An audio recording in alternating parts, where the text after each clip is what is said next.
If you own an apartment in the Costa Blanca region, don't ever give it to Dygav to manage for short-term rental. Because in just 6 months, they turned my flat in Santa Pola into a complete nightmare.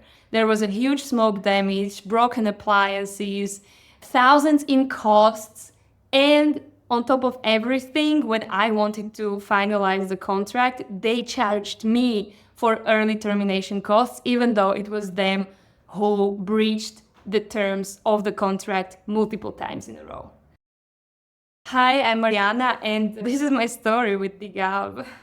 So, long story short, December 2024, Dygav starts renting my apartment out for short-term rental on Booking, on their website, on Airbnb. They find tenants, and I'm super happy because it's the winter time and it's not really the season, and they find tenants for multiple months. The only problem happens when these tenants leave. It's around early May, and I come to the apartment just for like 1 week to chill, and I open the door and the apartment smells like ashtray, like really, really bad. The kitchen hood is not working, the oven is not working, like 70% of the lights are not working. The whole kitchen is in a complete darkness. And the weirdest thing is that like the agency never told me anything. The most interesting thing is that like the apartment keeps being active on Booking and Airbnb in this state. And so I call and I'm like, are you aware of this? And they're like, yeah, don't worry. We will just bring you this machine, you turn it on, and like it will suck in all the smoke smell and it's totally fine. And I'm like, first of all, why should it be me turning it on? And like, oh, we don't have time, can you please do it? So this is what I'm doing like for a whole week while I'm there on my holiday.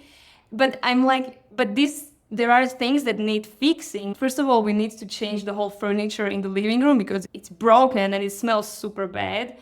And probably we need to also paint, at least in the living room. And we need to repair the oven, the kitchen hood, and so on. They're like, yeah, no worries. And what they say is like, we will send someone in a few days, it will all be done. A month and a half later, there has been a guy who had repaired the kitchen hood, which is true, I just checked. Supposedly that person had painted a living room and charged me 200 euros, for which I paid. But when I come back like a few weeks later, I don't see any changes in the living room walls. I don't think it had ever been painted. But I still trust this agency for some reason. Like, I'm just gonna order some furniture and put it on their name because I'm not gonna be here. And they're like, yeah, no worries, just put it on our name and we'll bring it to the apartment. No worries whatsoever. I haven't seen a lot of that furniture still. At this moment in time that we're no longer collaborating, I have roughly 400 euros worth of furniture and other furnishings that are missing from my orders. Gav is just stepping out of the responsibility completely, saying that they are not a delivery company, they are a short-term management rental company. So if I lost some of them, it's pretty much my fault. And this is something that Dygav does really well. They can talk their way out of any responsibility, even if it's written black on white on the contract.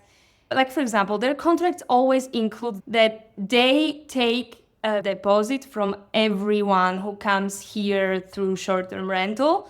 And then before they leave, they come and check the state of the apartment. And if something's missing, they take it from the fianza.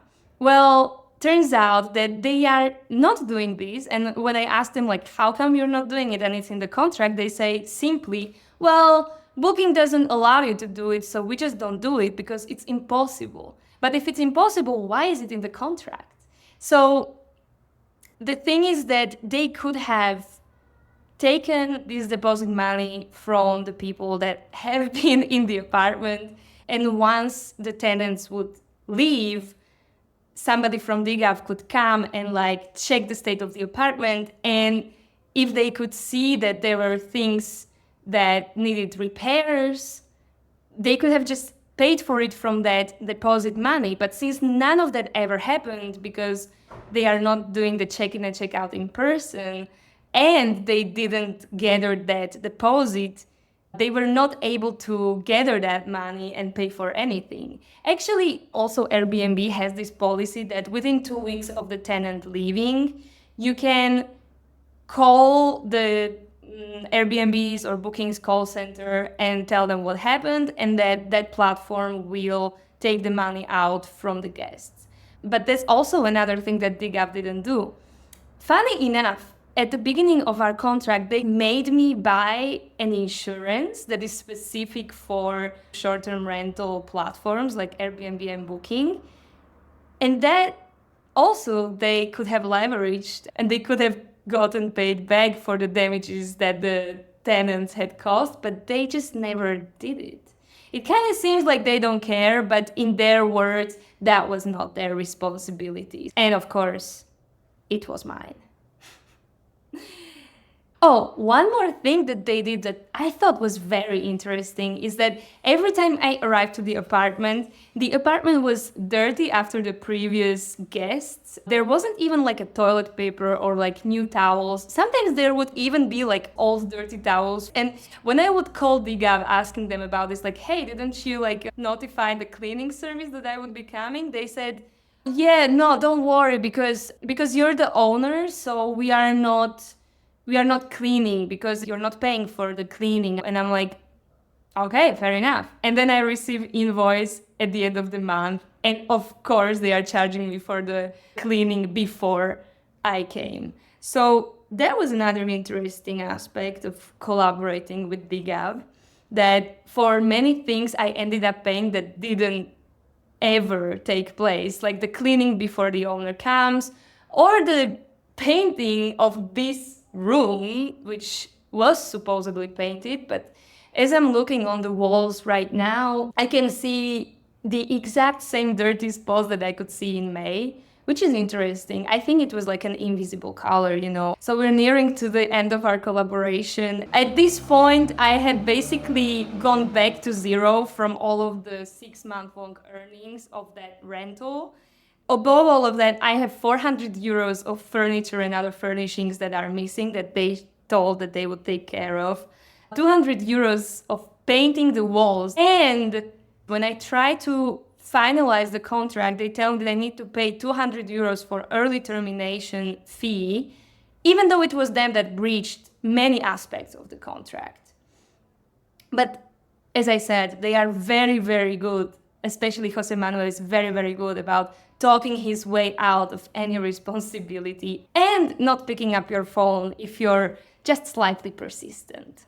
So if you have an apartment in Costa Blanca, I highly advise you to sit at least with a few agencies, listen to their terms, understand what kind of people they are, because even though the terms of the contract sound great, and in Dygav's case, they really did sound great. They only take 15% management fee. But if the person is not honest, if the person is only going after profit and doesn't care about helping you solve problems, and you are in a different country and you cannot come because maybe you are working full-time or you have other responsibilities, if things go great, then great. But if things go a bit south, they're no longer your friend, they're no longer your collaborator, and whatever happens, the responsibility is going to be yours.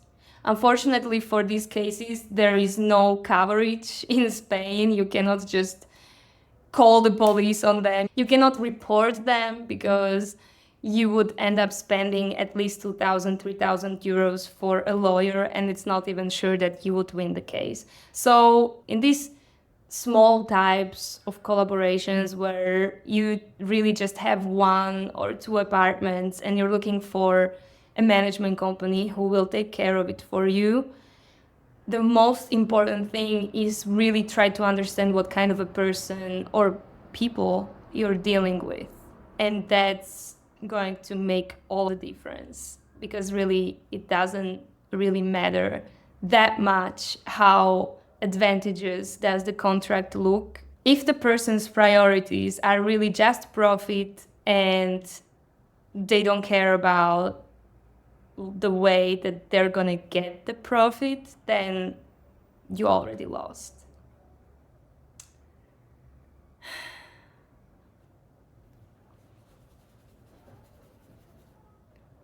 Yeah.